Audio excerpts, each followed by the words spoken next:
Hello and welcome to the channel Lifestyle and Fashion Tea. Before I even go any further, I have got to shout out Ticket TV and Down the Rabbit Hole.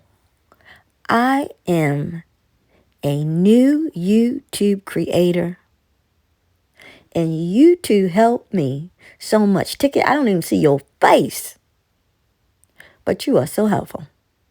Yes, you are. You are so helpful. So again, shout out to Ticket TV and Down the Rabbit Hole. I appreciate y'all. I appreciate y'all. I appreciate y'all. But now let's get into it. Where in the HELL hockey sticks is GINA Who? Everybody and their mama talking about she missing. She ain't missing. She ain't missing. She ain't missing. She just don't want to be found. She is playing hard to get, but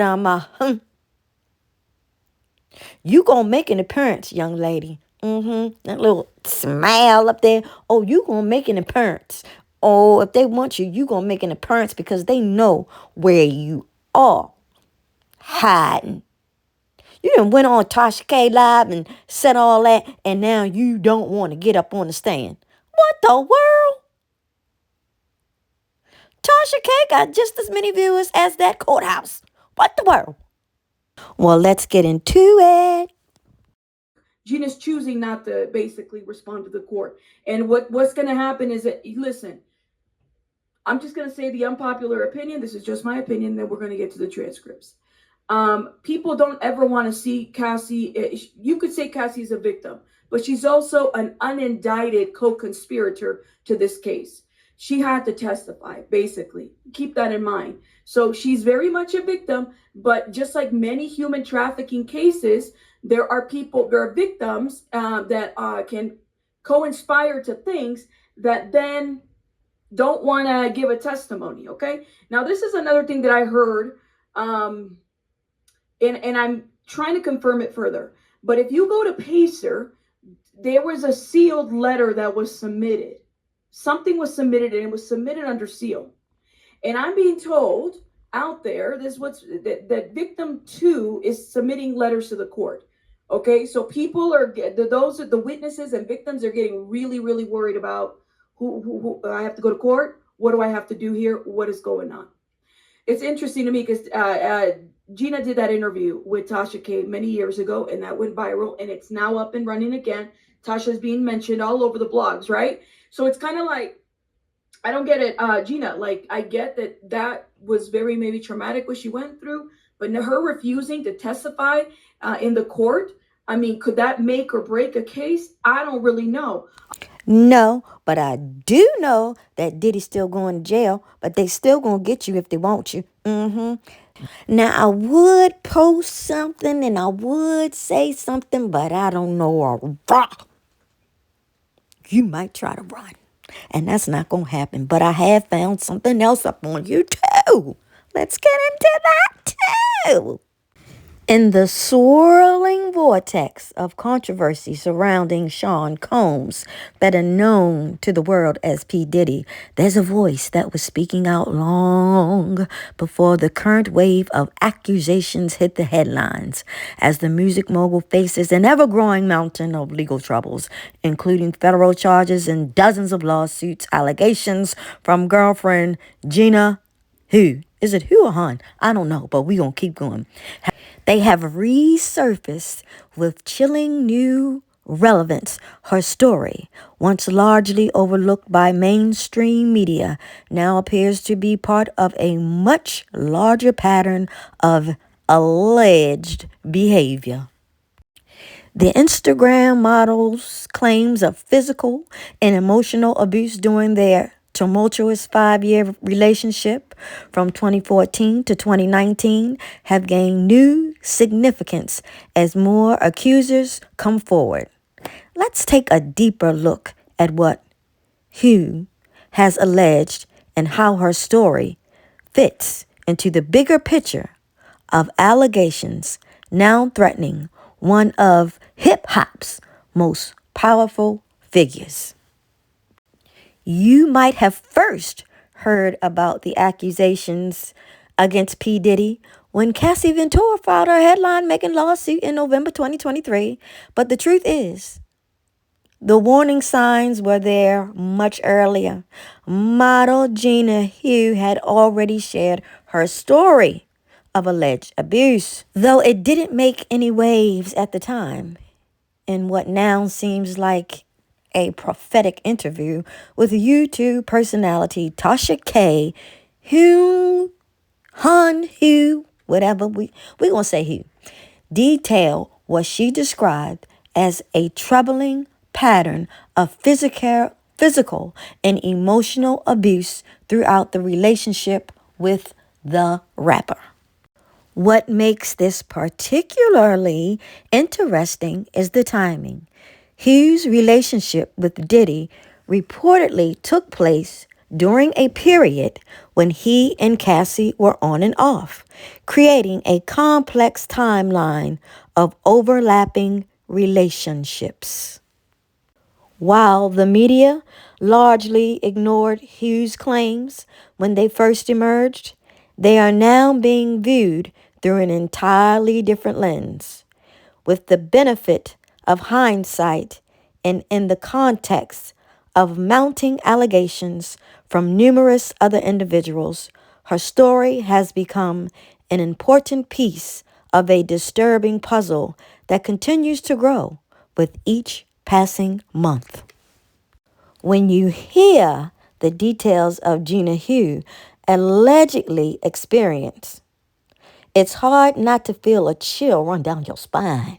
Among the most disturbing claims, Hugh alleged that Diddy once stomped on my stomach like really hard, like took the wind out of my breath. Just try to imagine the terror of that moment, being unable to breathe, completely at someone else's mercy. GINA says, I couldn't breathe, but he kept hitting me. I was like pleading to him, can you stop?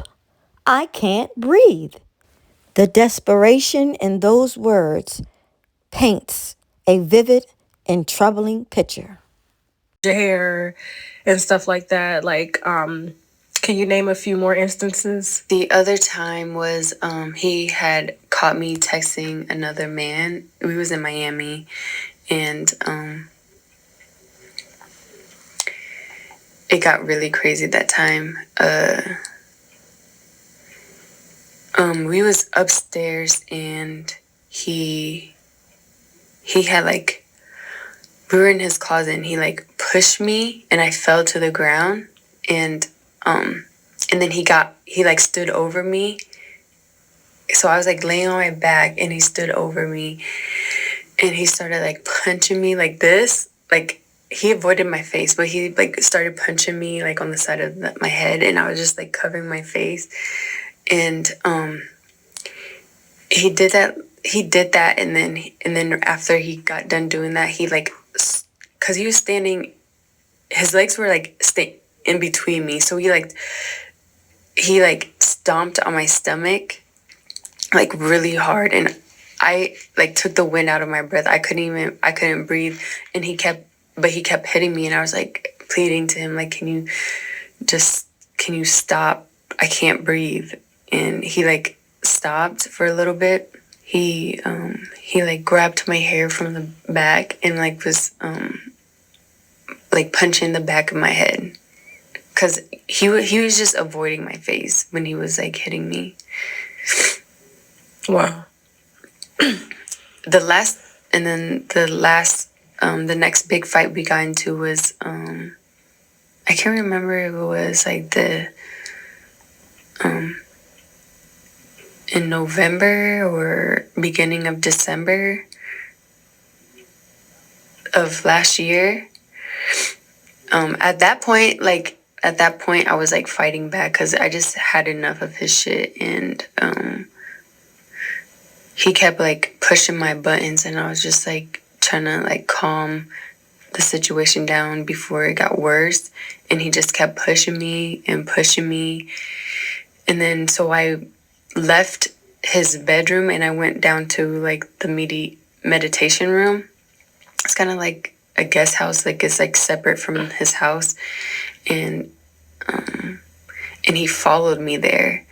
He followed me there, and he like continued talking shit to me, and I just got to the point where I was just so angry that I like took a bottle of De Leon and then I like smashed it on the ground, and he was like, he was like, "You bitch, you did that at my house with my kids here, bitch, my kids is here." And then I ran out the mediation room, or yeah, Meditation room. meditation room. Okay. Okay, so y'all get the gist. What he does to his women. Now, if y'all want to see the rest of the interview, you need to head on over to Tasha K, because she has part 1 and part 2. She has part 1 and part 2. According to Hugh, the alleged assault didn't end with the stomping incident. She claimed Diddy then began pulling her hair and repeatedly punching her in the back of her head. A detail that becomes even more disturbing when you consider her additional claim that he allegedly targeted areas where her hair would cover signs of injuries. It suggests not just violence, but a calculated approach to concealing that violence from the outside world. She says, and I quote, "He was mentally, emotionally, and physically abusing me." She also claimed in the interview, describing what sounds like a comprehensive pattern of control and alleged mistreatment that went far beyond any single incident. So now let's get into the comparisons to Cassie and claims of enabling abuse. If you've ever been in a relationship where you're constantly compared to someone else, you know how deeply that can cut. Now imagine that happening in what was allegedly already an abusive situation. In one of the most psychologically twisted elements of her claims, Hugh alleged that Diddy would regularly compare her unfavorably to Cassie, reportedly telling her, wow, that was a lot to get through. Reportedly, psychologically, unfavorably. Let's keep going. Let's keep going. Let's keep going. I quote, that I'm the bad one, she's a good one. This kind of emotional manipulation allegedly accompanied the physical abuse, creating a double-edged sword of control. What's perhaps even more troubling about Hugh's allegations is the environment she describes around Diddy. She claimed that allegedly everyone in his circle allowed him to abuse her multiple times. Think about that for a second. Not just one person allegedly causing harm, but an entire entourage of people who supposedly watched it happen and did nothing. It paints a picture of a powerful man surrounded by enablers who prioritize their connection to fame and fortune over the well-being of others. The alleged pattern of enabling behavior has become a common thread throughout many of the accusations against Diddy, with multiple alleged victims suggesting that his status and wealth created a shield of protection around him, one that allowed problematic behavior to continue unchecked for years. If these allegations are true, they speak to a much larger issue of power dynamics in the entertainment industry, a much larger issue. There were allegations of pressure to terminate pregnancies. The claims GINA HUYNH made go beyond just physical violence, venturing into territory that many might find even more disturbing, according to her interview. After becoming pregnant with Diddy's child, he allegedly offered her an astounding $50,000 to get in a... Just let that sink in. That's the price tag allegedly put on a potential human life in this situation. What's particularly heartbreaking about HUYNH's account is her explanation for why she says she declined the money. I quote, "I turned the money down because I just loved him. I was like trying to prove that," she said in the interview. I quote, "I wasn't that girl that wanted him for money. I just cared about him. I just wanted him to be nice to me. That's it." There is something profoundly sad about someone allegedly being offered money to terminate a and refusing it, not necessarily to keep the baby, but to prove their love to the person allegedly pressuring them. There's something profoundly sad about that. Who also claims that she had a second resulting from her relationship with Diddy. Though she didn't provide as many details about the circumstances surrounding that situation, these allegations, if true, suggest a pattern of reproductive control that would add yet another troubling dimension to an already disturbing set of claims against the music mogul. So now we have a pattern of allegations emerging. You know how they say, where there's smoke, there's fire? Well, in Diddy's case, we're talking about a whole lot of smoke. HUYNH's claims have taken on new significance in light of Cassie Ventura's lawsuit, which alleged that Diddy controlled and abused her for over a decade. Ventura's accusations are stunningly similar in many ways with HUYNH's. They accuse him both of basically the same thing. The parallels between these two women's stories, told years apart, are impossible to ignore. What's particularly notable is that, according to the information provided, Diddy doesn't appear to have previously responded specifically to HUYNH's allegations. However, he was vehemently denied all of the offensive and outrageous allegations contained in Cassie's lawsuit.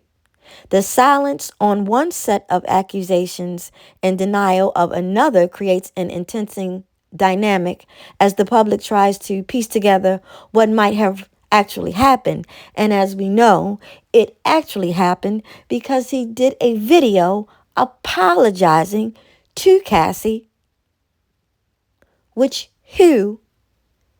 maybe you need to do put out a video. Do you have one? If you have one, let the public see. Or are you still in love with Diddy? See, because the way I see it, when multiple people start coming forward with similar stories about the same person, spanning different time periods and relationships, it becomes harder and harder to dismiss them as just an isolated incident or misunderstanding. See, because while everyone deserves the presumption of innocence until proven guilty, the sheer volume of accusations against Diddy has created a situation where many are finding it difficult not to see a pattern emerging. This was part 1. Stay tuned for part 2. Hugh, I hope you are safe, and I hope you build up enough courage to testify to all of the torment that was brought to you by the hands of this devil. You already said it on Tasha K, but they need you to understand. To my subscribers, I thank you. And to those who have not, please subscribe, like, share, and comment. Let me know your thoughts on the red devil. And what do you think about Hugh not coming forward at a time like this? Let me know. Let me know. Thank you for listening and thank you for watching. And again, shout out to Ticket TV and The Rabbit Hole. You go boy and you go girl. Thank you.